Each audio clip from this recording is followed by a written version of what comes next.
जय यशोदानन्दना जय व्रज जनरञ्जना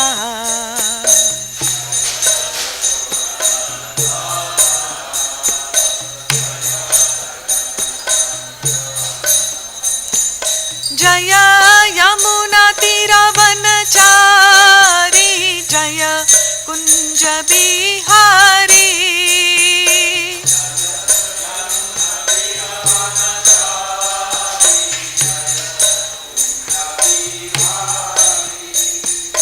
जय यमुना तीरवनचारी जय कुंज बिहारी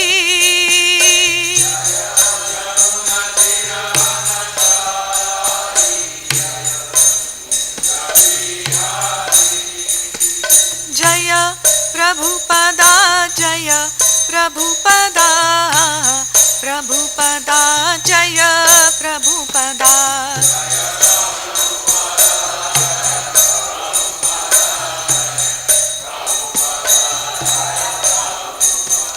जय गुरुदेवा गुरुदेवा गुरुदेवा जय गुरुदेवा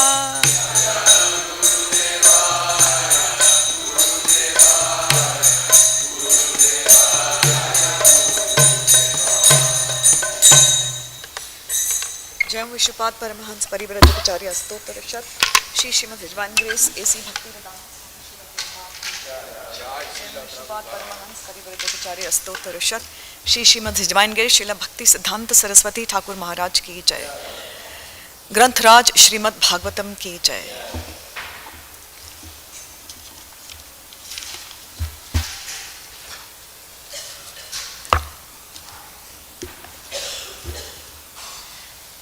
Reading from Srimad Bhagavatam, Canto 3, Chapter 32, Text 26. The chapter is entitled Entanglement in Fruitive Activities.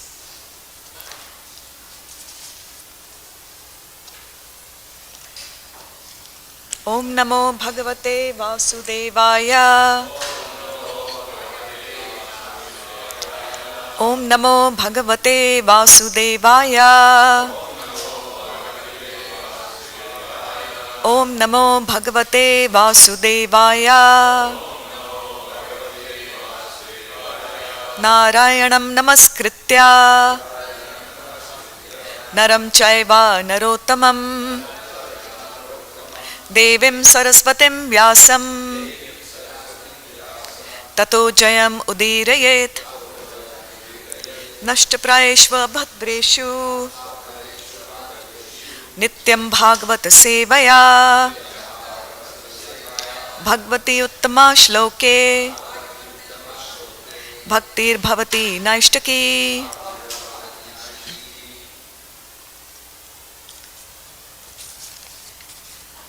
Canto 3, Chapter 32, Text 26. We'll just get started. Jnanamatram param brahma paramat eshvarah puman drishya adibhi prithag bhavair bhagavan eka iyate Jnanamatram param brahma Paramatmeshvara Puman Drishya Adibhi Prithak Bhavair Bhagavan Eka Iyate Jnanamatram Param Brahma Paramatmeshvara Puman Drishya Adibhi Prithak Bhavair Bhagavan Eka Iyate Jnanamatram Param Brahma Paramatmeshvara Puman Drishyadbhihi Prithak Bhavair Bhagavan Eka Iyate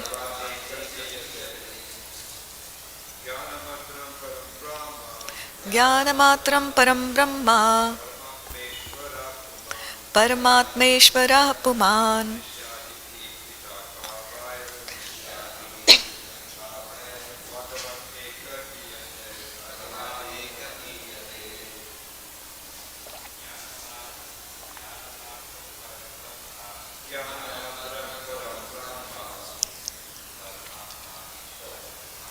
परमात्मेश्वरः पुमान् दृश्य आदिभिः पृथक् भावैर् भगवान् एक ईयते. Vaishnavis?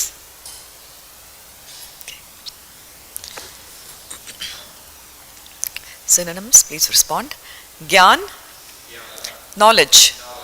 Matram, only. Param, transcendental. Brahma, Brahman. Param Atma, Paramatma. Ishvaraha, the controller. Puman, super soul. Drishi Adbihi, by philosophical research and other processes. Prithak Bhavai, according to different processes of understanding. Bhagavan, the Supreme Personality of Godhead. Ekaha, alone. Iyate is perceived. Translation and purport by His Divine Grace A.C. Bhaktivedanta Swami Srila Prabhupada. The Supreme Personality of Godhead alone is complete transcendental knowledge. But according to the different processes of understanding, He appears differently, either as impersonal Brahman, as Paramatma, as the Supreme Personality of Godhead, or as the Purush Avatar. Please respond. The Supreme Personality of Godhead alone is complete transcendental knowledge. But according to the different processes of understanding, He appears differently, either as impersonal Brahman, as Paramatma, as the Supreme Personality of Godhead, or as the Purush Avatar. Purport. This is a long purport. The word Drishya Adibhihi is significant. According to Jiva Goswami, Drishi means Gyan, philosophical research. By different processes of philosophical research under different concepts, such as the process of Gyan Yoga, the same Bhagavan or Supreme Personality of Godhead is understood as impersonal Brahman. Similarly, by the eightfold yoga system, He appears as the Paramatma. But in pure Krishna consciousness or knowledge in purity, when one tries to understand the absolute truth, one realizes Him as a Supreme Person. The transcendence is realized simply on the basis of knowledge. The words used here, Paramatmeshwara Puman, are all transcendental and they refer to Supersoul. Supersoul is also described as Purush, but the word Bhagavan directly refers to the Supreme Personality of Godhead, who is full of 6 opulences: wealth, fame, strength, beauty, knowledge, and renunciation. He is the personality of Godhead in different spiritual skies. The various descriptions of Paramatma, Ishwar, and Puman indicate that the expansions of the Supreme Godhead are unlimited. Ultimately, to understand the Supreme Personality of Godhead, one has to accept Bhakti Yoga. By executing Jnana Yoga or Dhyan Yoga, one has to eventually approach the Bhakti Yoga platform, and then Paramatma, Ishwar, Puman, etc. are all clearly understood. It is recommended in the second canto of Srimad Bhagavatam that whether one is a devotee or fruitive actor or liberationist, if he is intelligent enough, he should engage himself with all seriousness in the process of devotional service. It is also explained that whatever one desires, which is obtainable by fruitive activities, even if one wants to be elevated to higher planets, can be achieved simply by execution of devotional service. Since the Supreme Lord is full in 6 opulences, he can bestow any one of them upon the worshipper. The one Supreme Personality of Godhead reveals himself to different thinkers as a Supreme Person or impersonal Brahman or Paramatma. Impersonalists merge into the impersonal Brahman, but that is not achieved by worshipping the impersonal Brahman. If one takes to devotional service and at the same time desires to merge into the existence of the Supreme Lord, he can achieve that. If someone desires at all to merge into the existence of the Supreme, he has to execute devotional service. The devotee can see the Supreme Lord face to face, but the Jnani, the empiric philosopher or yogi, cannot. They cannot be elevated to the positions of associates of the Lord. There is no evidence in the scriptures stating that by cultivating knowledge or worshipping the impersonal Brahman, one can become a personal associate of the Supreme Personality of Godhead. Nor by executing the yogic principles can one become an associate of the Supreme Godhead. Impersonal Brahman, being formless, is described as adrishya because the impersonal effulgence of Brahmajyoti covers the face of the Supreme Lord. Some yogis see the four-handed Vishnu sitting within the heart, and therefore in their case also the Supreme Lord is invisible. Only for the devotees is the Lord visible. Here the statement Drishya Adibihi is significant. Since the Supreme Personality of Godhead is both invisible and visible, there are different features of the Lord. The Paramatma feature and Brahman feature are invisible, but the Bhagwan feature is visible. In the Vishnu Puran, this fact is very nicely explained. The universal form of the Lord and the formless Brahman effulgence of the Lord, being invisible, are inferior features.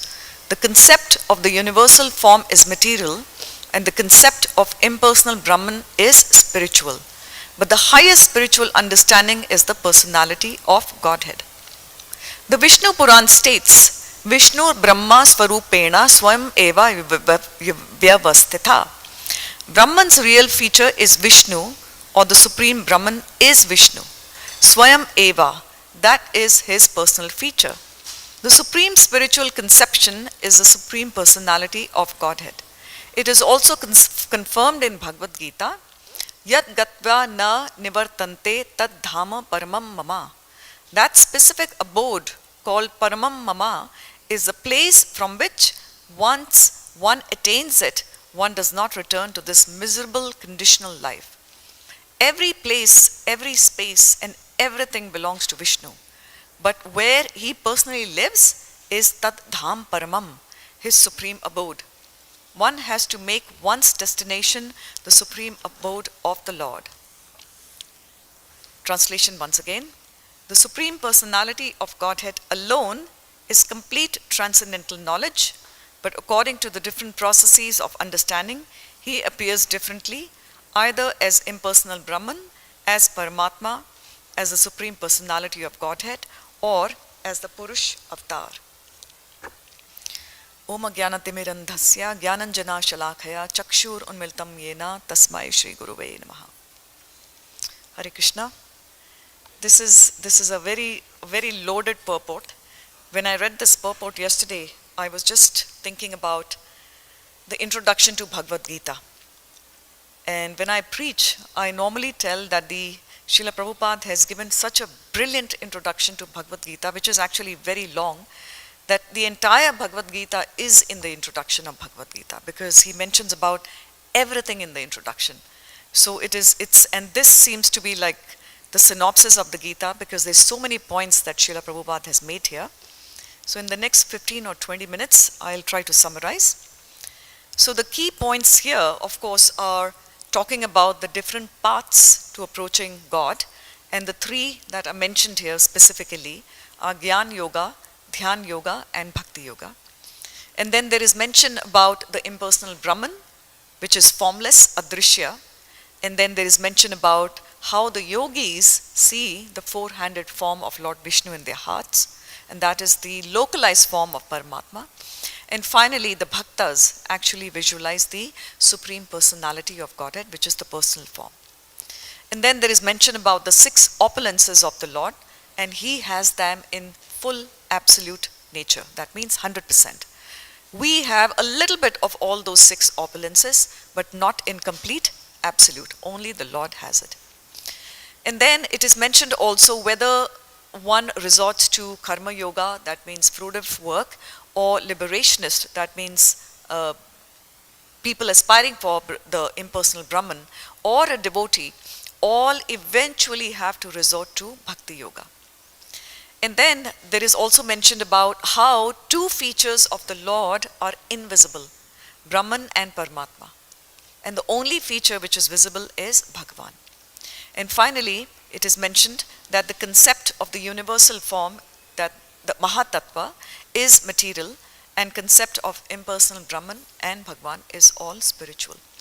So these are basically the key points here. Of course, we can have a very long class on this purport, but I'll try to make it really short here. So my favorite part in the Bhagavad Gita introduction is how to understand these 3 aspects of the Lord.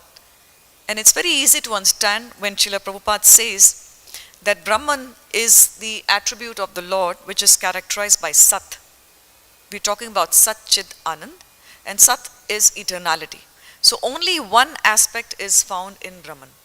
And if we go a bit higher to the Paramatma form by meditating on the super soul within the heart, they have 2 attributes, Sat and Chit, which is eternality and cognizance or knowledge.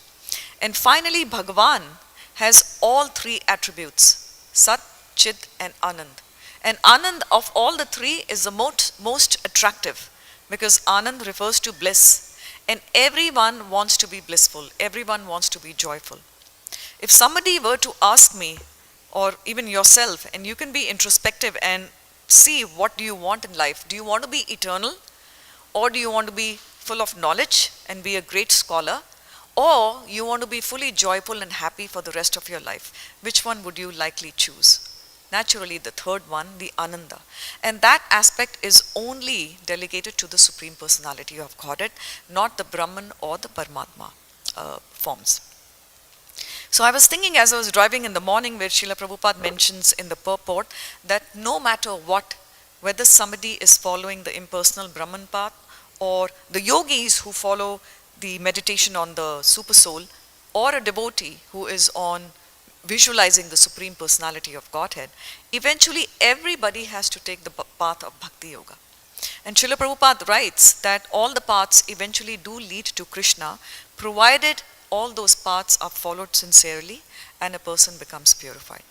So I was thinking as I was driving in the morning, because sometimes the freeway is closed, then it's a bit of an anxiety for me. I have to find different routes to get to the temple.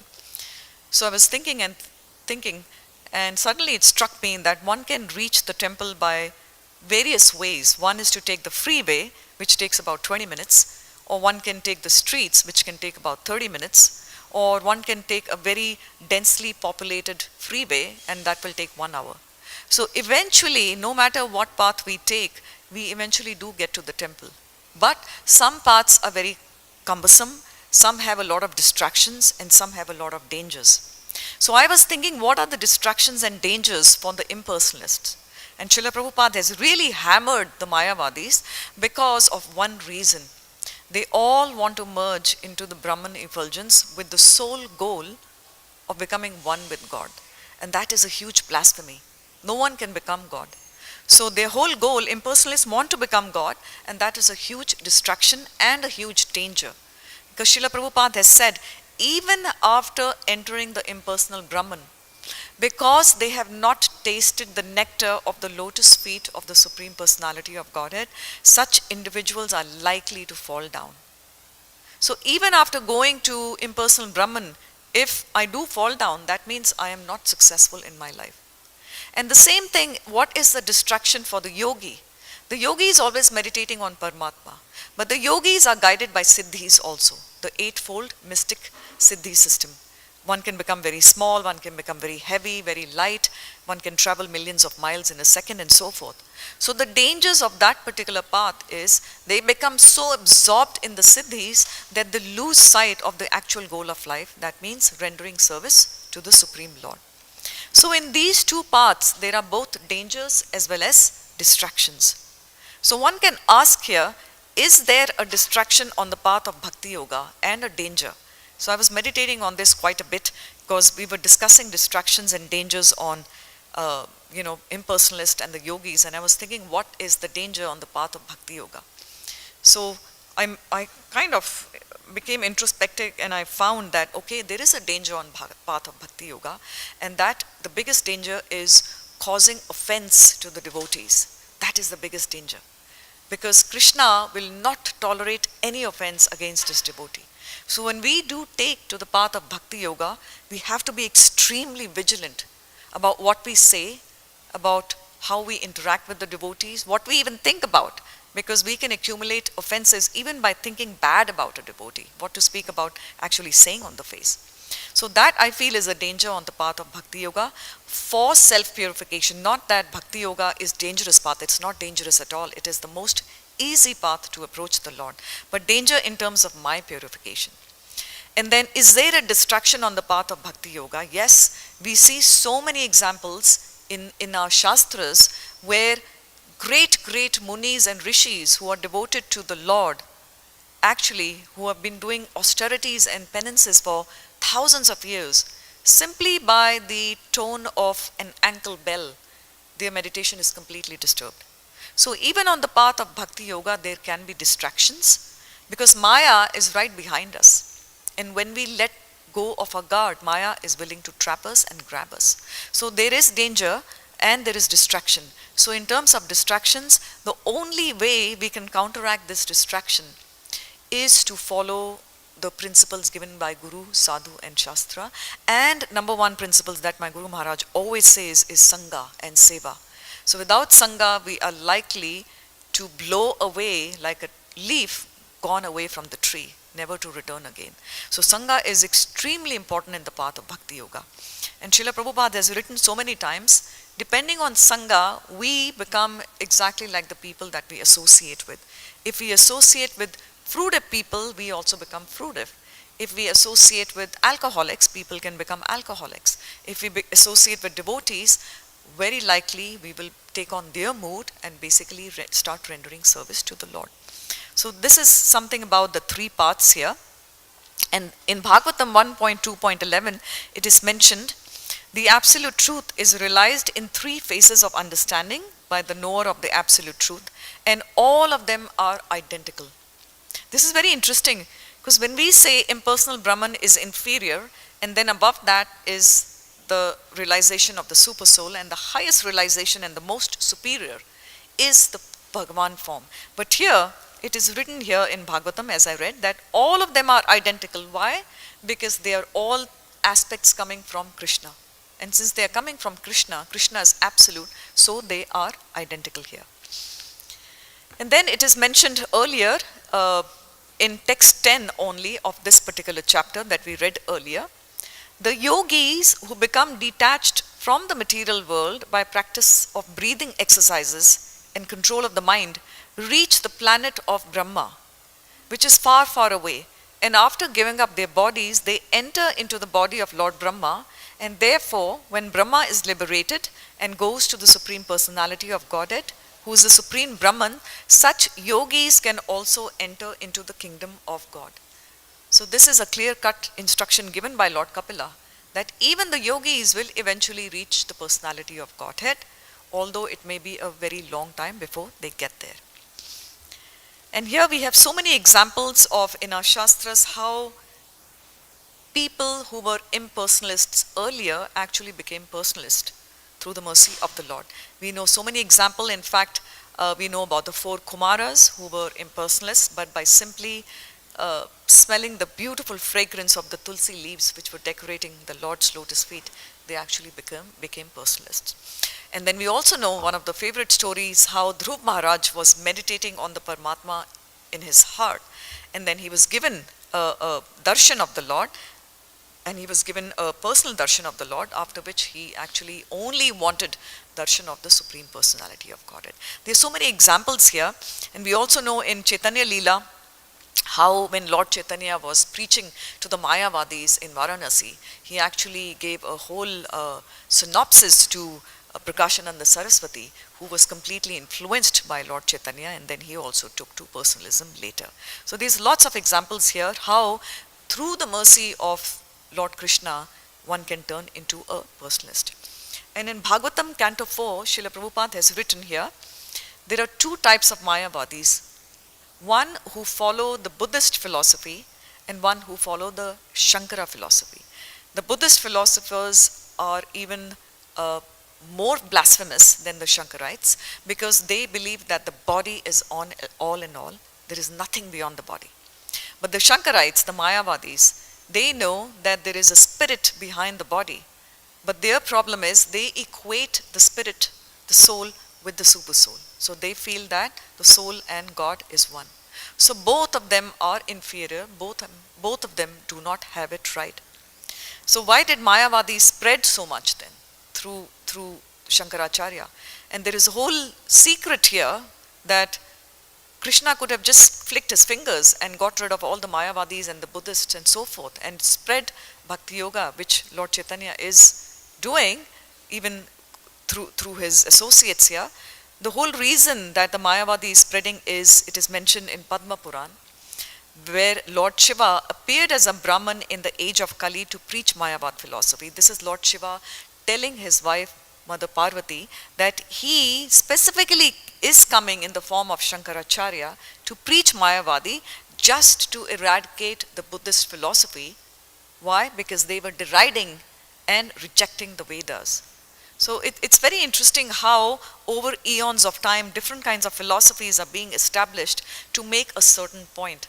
Buddha came to reject the Vedas, then Shankara came to revert back the Vedas to their exact position. And then, of course, we know in our Sampradayas, the Brahma Madhava Sampradaya, the whole concept was not only to establish the supremacy of the Vedas, but to get to the fruit of the Vedas, which is Bhagavatam, and tell everybody that the Supreme Personality of Godhead is actually a person. So that is the highest form here. And I was reading some pastimes here, and I was meditating again that when Srila Prabhupada came to the US, he met Dr. Mishra, who was a great Mayavadi. And Srila Prabhupada actually was trying to preach to his audience also about the personal form of the Lord. And Dr. Mishra was completely stuck on, giving them different kinds of yogas and impersonalist philosophies and so forth. And this is mentioned in the BTG 1979, where an article by His Holiness Satswarup Das Goswami has appeared, where Srila Prabhupada would challenge Dr. Mishra, yes. And he would say, if we are non-different from the Supreme, then how can we be covered even temporarily by illusion? If the Supreme were covered by Maya, this would mean that illusion is greater than God, greater than Supreme. So this is how Srila Prabhupada was counteracting his Dr. Mishra here. And then another point which is mentioned here is about transcendental knowledge. And we hear knowledge can be defined as Gyan and Vigyan. And there is a very subtle difference between the two. Gyan is acquired knowledge and Vigyan is realized knowledge. So what is realized knowledge? We can read the Bhagavatam, we can become great scholars. But after reading the Bhagavatam and Gita, if we don't realize that Krishna is a person, then we have not attained the platform of Vigyan. We are still stuck at the Gyan platform because we have acquired the knowledge, but we have not realized the knowledge. So realization of knowledge is the most important part. Here I was thinking that we may read a recipe of how to bake a cake, we can watch a YouTube video, we can do anything. But until we bake the cake ourselves and we taste it, we will not realize what a cake is all about. So in the same way, we have to understand what this knowledge is all about. What is it meant to give us? The self-realization, that is to understand. So a few questions I had in the next 2 or 3 minutes is, do we all want to be liberated from material bondage? So Brahman effulgence merging does give us liberation, but that liberation is not guaranteed. And Srila Prabhupada has written in Krishna Book chapter 2, as a result of this neglectful activity, which means rejecting the personal form of the Lord, the impersonalists fall down again into the material way of conditioned life. So this is written here. It all depends what our goal in life is. Do we want to merge in Brahman and be thrown back into the material world again? Or do we actually want to become an associate of the Lord and serve Him in His own personal kingdom here? And then another thing that is mentioned in the purport is, only devotees can see the Lord face to face. So do we want to see the Lord face to face? And yes, the answer is absolute yes. And this is mentioned in Bhagavatam 2.9.21 translation. The ultimate realization of the supreme truth is knowing and seeing face to face the personality of Godhead. And that is possible only via the devotees. And very interestingly, I was reading the latest version of BTG, July, August, that just got mailed to me like 3 days ago. And I like to read the Q&A section. People put questions and the editor answers. And then there was one question here which was very interesting. And the question is, can religious people outside of Krishna consciousness who don't follow the rules we do, example, no meat eating, can they be elevated and go to Krishna? A very interesting question. I was thinking about it. If someone asked me this question, how would I answer? And I was a little bit baffled. How would I answer this question? One has to be very tactful about this. So the editor wrote it in a very simple manner. He or she says that there are two distinct aspects. One is being elevated and one is being liberated. And they're two very different things here. Elevation can happen by practicing any spiritual path, provided we are getting purified by following that spiritual path. Any religious denomination, if we follow the path with sincerity and it is leading to our purification, then elevation is possible. And I'm just going to quote what's written there. Our affiliation with ISKCON does not guarantee that we will go to Krishna. Very interesting. ISKCON is simply a facility to become Krishna conscious in order to develop love for Him. So the key word here is Krishna consciousness has been given to us solely for the principle of developing love for God. If another path is followed which allows us to develop love for God, that will also lead to elevation and liberation.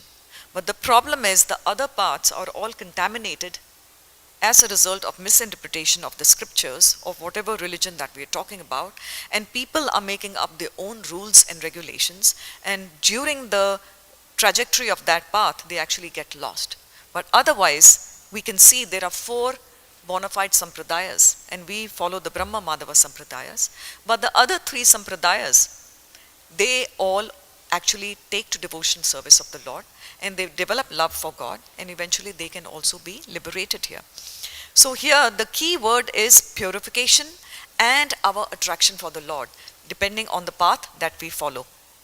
And of course, for us, what Srila Prabhupada has given us is the easiest and the simplest for us here.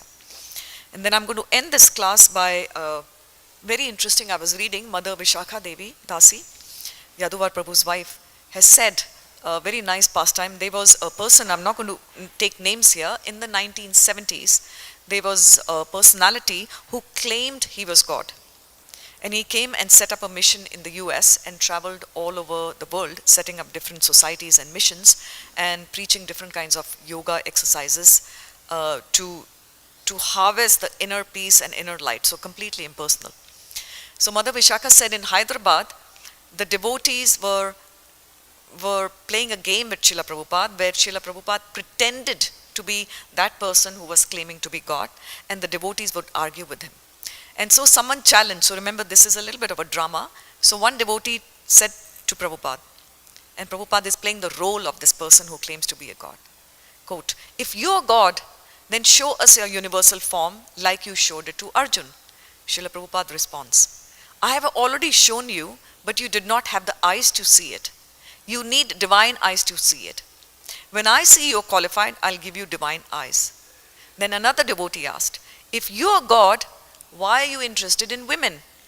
Srila Prabhupada responds, "This is my pastime. You cannot understand it. It is inconceivable to you." Then another third devotee asked, "If you are God, why do you get sick and have to see a doctor. Srila Prabhupada responded, that is my mercy on the doctor. I want to give him an opportunity to make advancement by rendering service to me. So one after other, all arguments were being crushed by Srila Prabhupada. And finally, Yadubhai Prabhu said, if you are God, why did some disenchanted follower throw a pie in your face? And this actually happened to that person who was claiming to be God. He actually got a pie thrown in his face. And to this, Srila Prabhupada responded, yes, this is a defeat for that person X. In all God's pastimes, you will never find God to be humiliated. So this is a very interesting exchange of dialogues that I found very interesting, showing how Srila Prabhupada is absolutely brilliant in terms of counteracting people who come up with so many different questions to him. And finally, my Guru Maharaj also spoke about this, where Shrutakirti Prabhu had mentioned how in the times where very senior devotees would walk behind Srila Prabhupada, and they would be allowed to ask basically all the questions. And there was one humble, simple devotee in the back, and he was very quiet, but he had a big question. And Srila Prabhupada was getting into the car, and as he opened the door and Srila Prabhupada was going to sit into the car, this devotee came, fell at Srila Prabhupada's feet, in between Prabhupada's body and the door of the car, and he asked a simple question: what is required to become Krishna conscious? A simple question. What would you think Srila Prabhupada's answer would have been? Sincerity. Normally people would say chanting Hare Krishna, and Srila Prabhupada said just one word, and that is desire. So that was such a big realization for me, that without desire, Krishna will not allow us to become Krishna conscious. No matter how good we are, no matter what path we follow, without lolyam, that means greed or desire, we will not be able to appeal to the Lord to give us His mercy. So I just wanted to end here, and this purport is very, very long, so I could just summarize this in a very few sentences here. And I would like to end the class. If anybody has any feedback, corrections, suggestions, questions, please do let me know. Rabindranath Prabhu has his hand raised.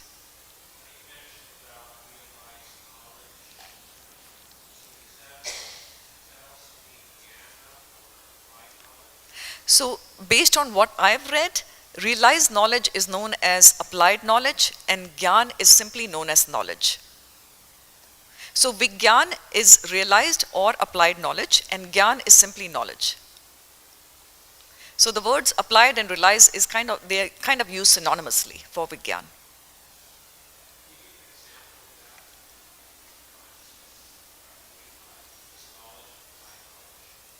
So one thing is, when I think of examples, always prasad always comes in my mind, because I'm so attracted to prasad.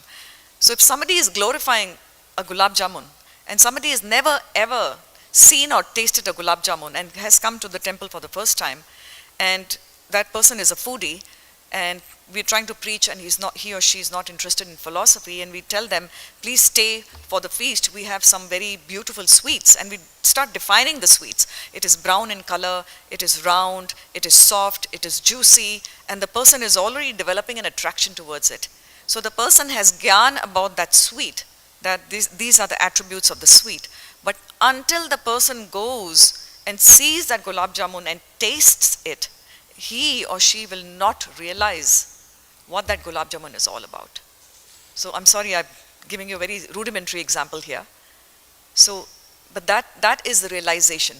So in order to understand the sweetness of the Lord, we have to understand His personal form. We will not be able to understand His sweetness in the impersonal or Paramatma form, the attribute that is talked about extensively. Yes, Prabhu.